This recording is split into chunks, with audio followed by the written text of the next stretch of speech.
T20 world கப்பில் mighty ஆசியை தோக்கடிச்சு சும்மா கெத்தாக வளம் வந்துட்டு இருக்காங்க ஜிம்பாப்வே டீமு. இந்த ஜிம்பாப்வே டீமுக்கு மிக முக்கியமான பிளேயர் பிளஸிங் முசரபானி. இன்னைக்கு நேற்று இல்லைங்க, 2020 கம்பேக் கொடுத்தாருன்னு நினைக்கிறேன். அந்த 2020 இந்த 5 வருஷமாக ஜிம்பாப்வே கிரிக்கெட் T20 வந்து ஒரு ஸ்டாண்டர்டான பர்ஃபார்மன்ஸ் கொடுத்துட்டே வராங்க.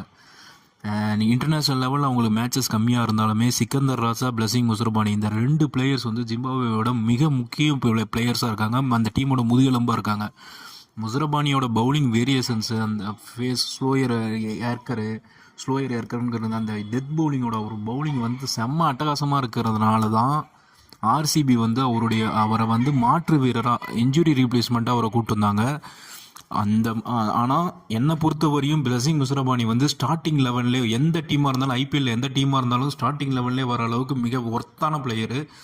பட் ஃப்யூச்சரில் ஒரு ஸ்டார்டிங் லெவல்லே இடம் பிடிக்கிற அளவுக்கு ஏதாவது ஒரு டீம் அவருக்கு கன்சிடர் பண்ணுவாங்கன்னு நினைக்கிறேன். மற்றபடி இந்த ஜிம்பாப்வேவுக்கும் பிளஸிங் முசரபானிக்கும் ஹேட்ஸ் ஆஃப்.